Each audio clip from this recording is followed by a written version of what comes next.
Hi everyone, this is Rion Paper.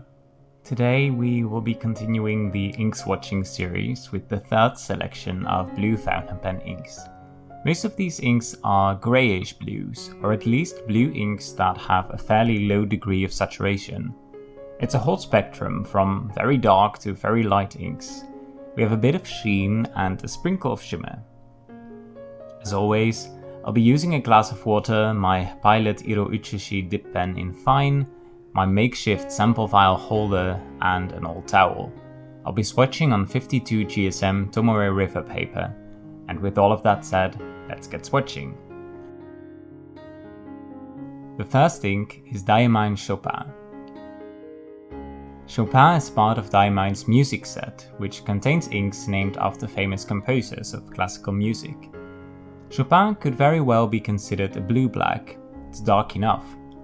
Compared to most other blue-blacks I have, however, Diamine Chopin is even less saturated.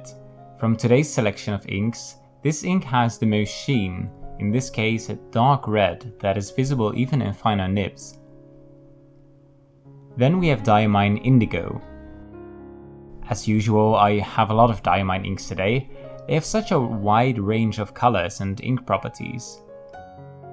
Diamine Indigo doesn't fit this category of greyish blues as well as I thought it would. Then again, it's possible I would have said the same thing if I swatched it with other blues, as the surrounding inks can definitely influence our perception of the color.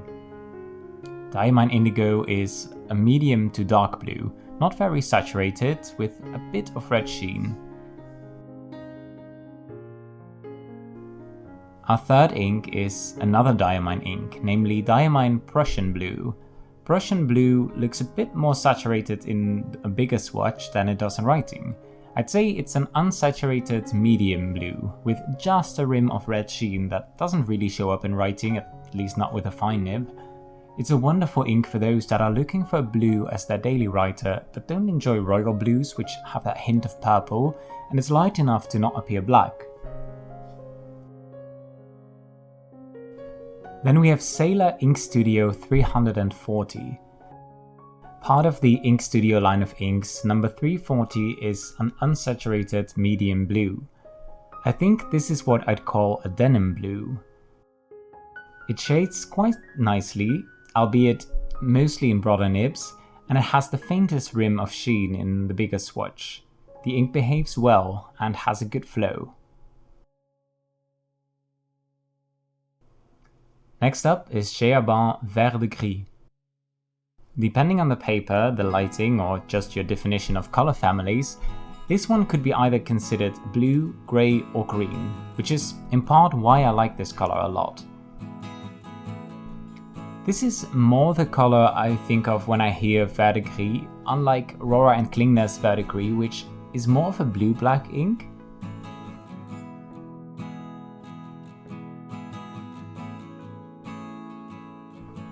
Ink number 6 is Diamine Blizzard.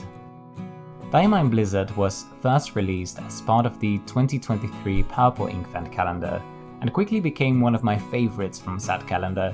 It's a greyish blue with a fairly subtle silver shimmer. While I love the base color of the ink, I think the shimmer really adds to the cool tones of the color, as befits the name Blizzard. Ink number 7 is Journal This Blue Tea. Puns are the way to my heart, so I was immediately drawn to the Journal This inks. Journal This is a Dutch all-round stationery brand. They have a fairly small selection of inks, but the colors are beautiful and they behave very well. Blue Tea is probably my favorite of the ones I've tried so far. It's a greyish blue that isn't too light and that writes really well.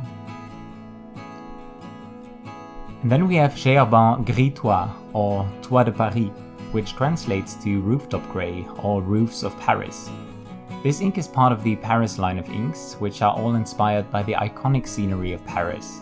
While rooftops may not be the first thing that comes to mind when someone says Paris, they are a pretty iconic feature of Parisian architecture.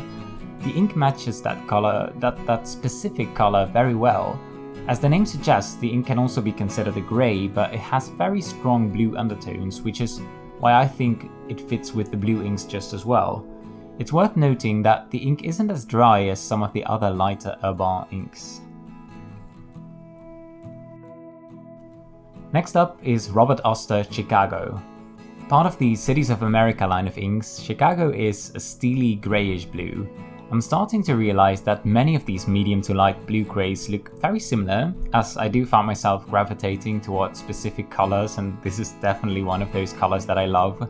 Compared to Herbin's Gris, Chicago has more shading, and it has some purple undertones in the shading that Gris doesn't have. The ink has a good flow. Next ink is Ferris Wheel Press Storied Blue. Storied Blue is another lighter greyish blue. Based on the pictures of the ink that Ferris Wheel Press provide, I had expected this ink to be quite a bit more blue, more saturated than I've personally found it to be. In my experience, it might be even more grey than Herbin's Gris. It's also worth mentioning that this ink is quite dry. I have paired this with a very wet writing pen, which makes for a pleasant writing experience. Then we have Diamine Chichen Itza. Chichen Itza is a Cult Pens exclusive ink from the Wonders of the World collection. It's yet another light blue-grey, but it's still quite a unique colour. It's lighter and less blue than Robert Oster Chicago, but it has a similar purple undertone.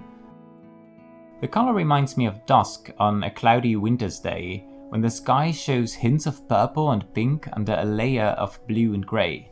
While I haven't found the flow of the ink to be troublesome, it is a bit on the dry side. The last ink for today is Diamine Celadon Cat. Celadon Cat is an ink made in collaboration with the fountainpen subreddit.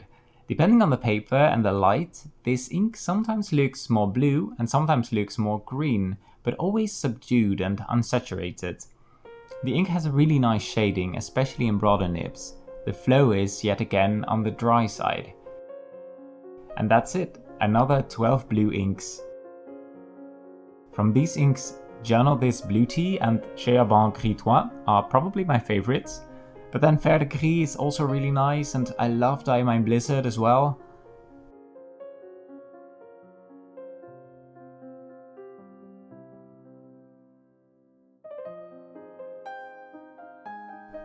Enjoy this little recording of the page now that all the inks have dried completely and you can really see all the shading, the sheen and the shimmer.